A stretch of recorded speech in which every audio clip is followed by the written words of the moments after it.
Hello friends, स्वागत है आपके अपने यूट्यूब चैनल गायत्री ऑफिशियल में। आपका ITBP constable kitchen service admit card जारी हो गए हैं। 2 दिन पहले भी हमने देखिए वीडियो बनाया था आपके लिए, और उस समय आप लोगों का ये डाउट था कि किचन सर्विस का नहीं आया। किचन सर्विस का भी एडमिट कार्ड अपडेट हो गया है। आप अपना एडमिट कार्ड प्रिंट ले लीजिए। अब नेक्स्ट इवेंट जो है वो क्या है, और इस इवेंट के साथ ही एक आप लोगों का जो प्रश्न की एनएसक्यूएफ सर्टिफिकेट किचन सर्विस में विशेष रूप से लग रहा है, और काफी कैंडिडेट्स पहले से इसकी तैयारी कर रहे थे। एनएसक्यूएफ को लेकर कुछ प्रश्न इसलिए हैं कि बीएसएफ भर्ती में एनएसक्यूएफ की वजह से कैंडिडेट्स जो है वो बाहर हो गए, ज्वाइन करने के बाद भी बाहर हुए, और उसकी वजह से ही बीएसएफ की भर्ती जो है वो अभी इस साल की जो है वो डिले हो रही है। तो किचन सर्विस, अब आप यहाँ पर देखिए कि ये आप देख रहे हैं एडमिट कार्ड 14 फरवरी 2025 का सुबह 6 बजे का रिपोर्टिंग है। PST PT for the post of constable kitchen service 2024। अब कुछ कैंडिडेट्स को ये जो भर्ती प्रक्रिया जब शुरू हुई थी तभी से ये था कि किचन सर्विस के सर्टिफिकेट को लेकर उन्होंने रिप्रेजेंटेशन भी लगाया, आईटीबीपी को अप्लाई भी किया, उन्होंने अपनी दरख्वास्त लगाई कि किचन सर्विस का वेरिफिकेशन डॉक्यूमेंट वेरिफिकेशन से पहले होना चाहिए। डॉक्यूमेंट वेरिफिकेशन तो लास्ट मोमेंट में होता है, तब तक तो यदि कोई फर्जी तरीके से भी भर्ती प्रक्रिया में शामिल है तो वो भी एक सीट खा जाएगा। इस तरह के कुछ प्रश्न थे। तो क्या एडमिट कार्ड में इसके बारे में कोई जानकारी दी गई है? क्या इसके बारे में जब बोर्ड डिटेल होंगे तो क्या उन बोर्ड को कोई निर्देश किया जाएगा? इस तरह की बातें जो है वो देखिए हम यहाँ देखते हैं। तो ये आपका पहला पेज है एडमिट कार्ड का, जिसमें सिर्फ नाम दिया है आपका डेट ऑफ बर्थ, कैटेगरी, आपका एक्स सर्विसमैन है, गवर्नमेंट एम्प्लॉय, पोस्ट ट्रेड दिया है, रिक्रूटमेंट वेन्यू दिया है, date and time, test activity. तो टेस्ट एक्टिविटी में देखिए यहाँ पर सिर्फ एक बात कही गई है, वो है पीटी पीएसटी।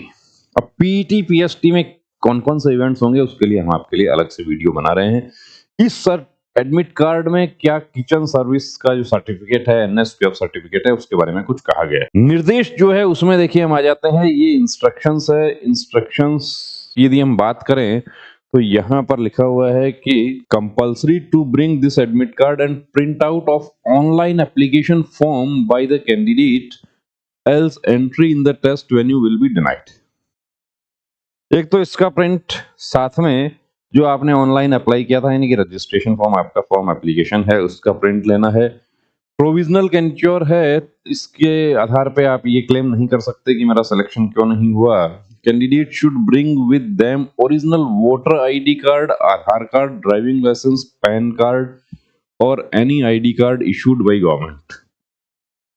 कि इसके साथ में एक आपको आईडी चाहिए, original ID. Should come duly prepared for more than 2 days. ये इंस्ट्रक्शंस वही हैं जो एनिमल ट्रांसपोर्ट और इससे पहले के जो अब दूसरे ट्रेड्स हैं उनके लिए जो इंस्ट्रक्शन है वही सेम ही है। किसी भी प्रकार की चोट के लिए आईटीबीपी रेस्पॉन्सिबल नहीं है। रिपोर्टिंग ऑफ फीमेल कैंडिडेट्स के बारे में कहा गया है, प्रेगनेंसी से रिलेटेड, और ऑल इवेंट्स पीटी के हैं उसमें आपको क्वालिफाई करना है। वो कौन कौन से हैं वो आपको बता दिया जाएगा। एक्स सर्विसमैन को छूट दी गई है, और नो इलेक्ट्रॉनिक और radio devices are permitted near the race area. Candidates are advised that if any point of time they feel any uneasiness, कि उसके बारे में कहा गया है कि आपको किसी प्रकार की कोई तकलीफ महसूस होती है ना शारीरिक रूप से, तो आप तुरंत रिपोर्ट करें उसके लिए। किसी तरह कोई एक्स्ट्रा चांस नहीं दिया जाएगा। मिसकंडक्ट और चीटिंग जो है वो, अब फिजिकल में तो क्या चीटिंग करेंगे, लेकिन मिसकंडक्ट के किसी तरह का कोई इंपर्सोनेशन नहीं होना चाहिए। और candidature will be cancelled for those candidates who have applied for the post as ex serviceman और गवर्नमेंट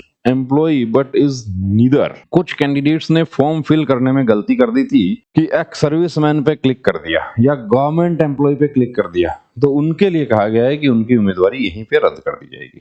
तो रद्द कर दी जाएगी, ऐसा तो नहीं होना चाहिए कि जब यदि वो अदरवाइज एलिजिबल हैं तो उनको शामिल किया जाना चाहिए। Who applied for the post as ex-servicemen have to bring discharge certificate, else censure will be cancelled, or result of PTPST will be uploaded on ITBP recruitment website। तो ये 14 इंस्ट्रक्शन जो है इसमें कहीं भी एनएसक्यूएफ सर्टिफिकेट के बारे में नहीं कहा गया, जबकि काफी कैंडिडेट्स रिप्रेजेंट किए थे इस बात को कि एनएसक्यूएफ सर्टिफिकेट की भी जांच उसी समय होनी चाहिए, पीटीपीएसटी के समय होनी चाहिए। और यदि पीटीपीएसटी के समय एनएसक्यूएफ सर्टिफिकेट की देखिए जांच हो जाती है तो कुछ हमारे ऐसे भी साथी हैं कि जिनके पास अभी तक भी एनएसक्यूएफ सर्टिफिकेट नहीं है, उन्होंने अप्लाई कर दिया। अब क्या होगा कि वो लास्ट मोमेंट तक भर्ती प्रक्रिया में बने रहेंगे। और ये आपको पता है कि आईटीबीपी 120% कैंडिडेट्स का मेडिकल करती है, तो डॉक्यूमेंट भी 120 के ही होंगे।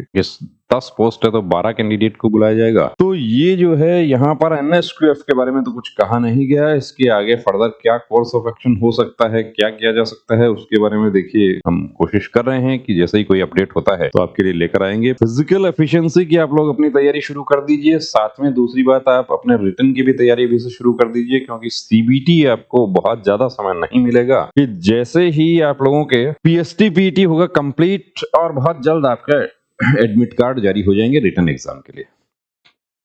रिटन एग्जाम के लिए भी आप लोगों के लिए हम प्रयास कर रहे हैं कि ऑफलाइन बैच बहुत जल्द आपके लिए स्टार्ट कर रहे हैं, जिसमें कि आपको एक ही कैंपस में आपका रहना, खाना, फिजिकल भी और साथ में पढ़ाई। फिजिकल यदि किसी कैंडिडेट करना होगा तो वो भी वहां पे कर सकते हैं। तो बहुत जल्द आपके लिए ऑफलाइन बैच हम लेकर आ रहे हैं। ITBP constable kitchen service, constable tradesman, cobbler, gardener, animal transport, इन सभी के लिए एक कंबाइंड बैच, विशेष रूप से कांस्टेबल किचन सर्विस के लिए। तो बने रहिए दोस्तों हमारे साथ। और एनएसक्यूएफ सर्टिफिकेट आपको विशेष ध्यान रखना है। सर्टिफिकेट आपके पास अभी नहीं है तो क्या आपको भर्ती प्रक्रिया में शामिल किया जाएगा, तो वो तो देखिए बोर्ड जो है वो डिसाइड करेगा। इसके बारे में आप हम डिस्कस नहीं कर सकते। जय हिंद।